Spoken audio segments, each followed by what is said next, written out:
The Knicks tie a season high with 16 made threes.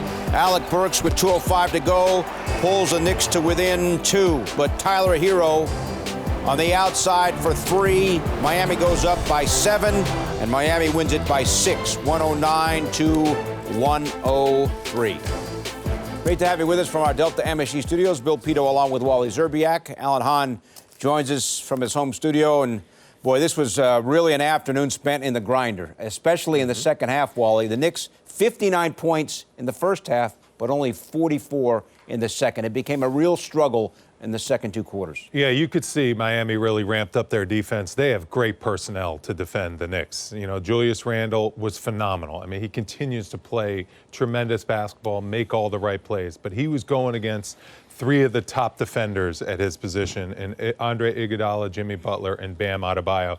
And here he's running pick and rolls, they're switching pick and rolls, and he still has to deal with such good defenders. That was really tough on Julius Randle, but give the Knicks a lot of credit. They stepped up.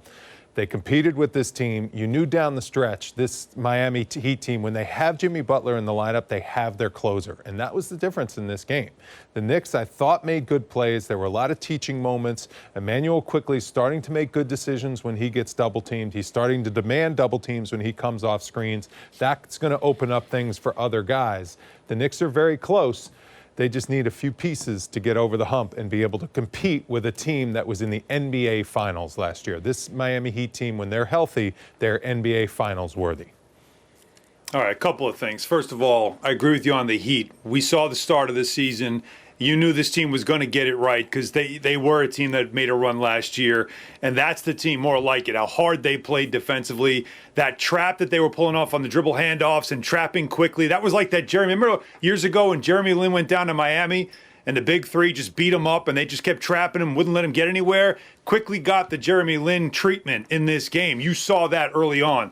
But a few things. This was a game. Remember what I said is the stat to watch for this game. First quarters, the Heat have gotten off to bad starts. The Knicks went up 15-5 early, 10-point lead. And I said, make them chase the rest of the game. Instead, the Knicks went cold for 5 minutes, kept it close, and then the Knicks were the team that was chasing the rest of the game. That's not the right formula. And last but not least, the threes are the threes for the Knicks today. Kept them in it. The issue, once again at the rim, 17 for 22. That's 77%. The Heat were at the rim in this game. The league average is 62. The Knicks, by the way, 13 of 24. That's 54%. You got to finish at the rim. They weren't able to do it. And Elfrid Payton back to being that guy that could not finish when he got close to the basket. Those were the issues in this game today. I mentioned, guys, the Knicks tied a season high in terms of made threes with 16. They took a season high from downtown, 42 points. This was close. The largest lead for the Knicks all afternoon, 9 points. The largest lead for the Heat all afternoon, 10 points. And it was decided down the stretch. This was a well-coached game by 2 tremendous NBA coaches, and they were just going chess move for chess move. And unfortunately, the Miami Heat had the queen, and that was Jimmy Butler, because he just is the guy that's been there, that knows how to make those plays down the stretch. This was Kelly Olynyk with the and-one dunk. That made it a 5-point game, 101-96. And then off the ball movement, what a tough shot. Alec Burks, big shot right there, cut that lead to 2. But then the Knicks down 4, needed a stop, had to have it, just lost Tyler Hero. Tyler Hero knocks down that 3. That makes it a 7-point game, and that was it for the Knicks. I love the Knicks' effort.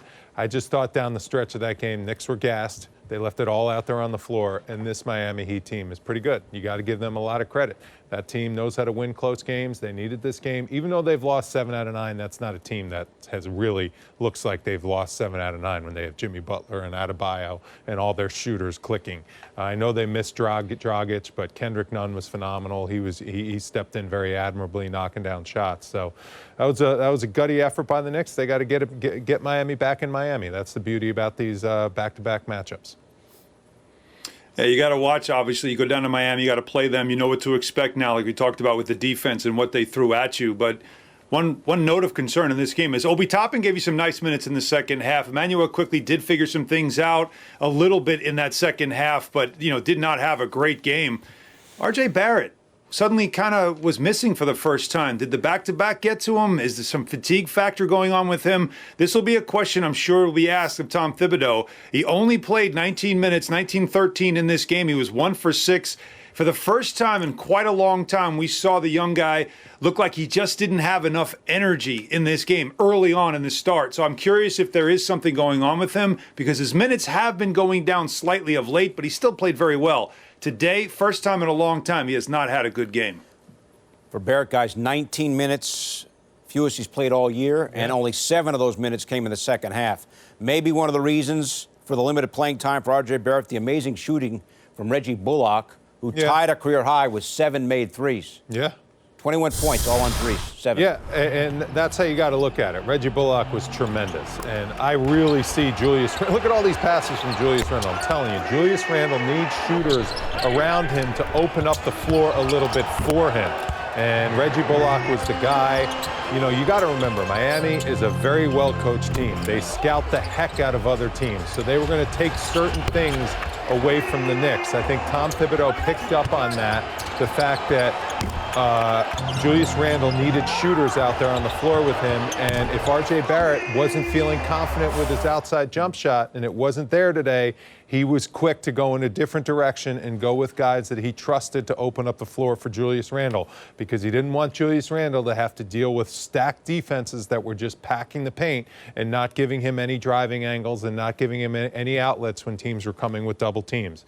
That's the recipe that a good coach understands what the other team is trying to do to stop his star and to stop his team, and he made the necessary adjustments. I think RJ is going to be fine. He just wasn't the guy today against the Miami Heat. And Bullock defensively was also good in this game. That's what he's considered, a 3-and-D wing, and he gave you some good defense. Thought he was pretty physical against Jimmy Butler when he had to be. Butler didn't shoot the ball well in this game, was still effective though.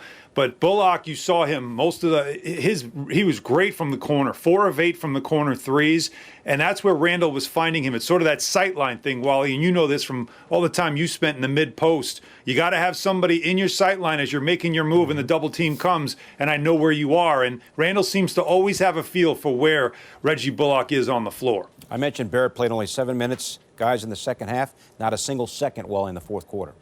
Not a single. And it was interesting. We were talking and watching the room, the lineup there in the fourth quarter with Burks, Bullock, Quickley, Randle, and Mitch. I like that lineup as far as shooting and scoring goes. You just got to worry about the defense because that's a small lineup, a little bit out there. But at the same time, when you need guys that can knock down shots, that can open up the floor, that's a good lineup for Julius Randle. This is just interesting because the Miami Heat are a team the Knicks are trying to jockey with and get to their level.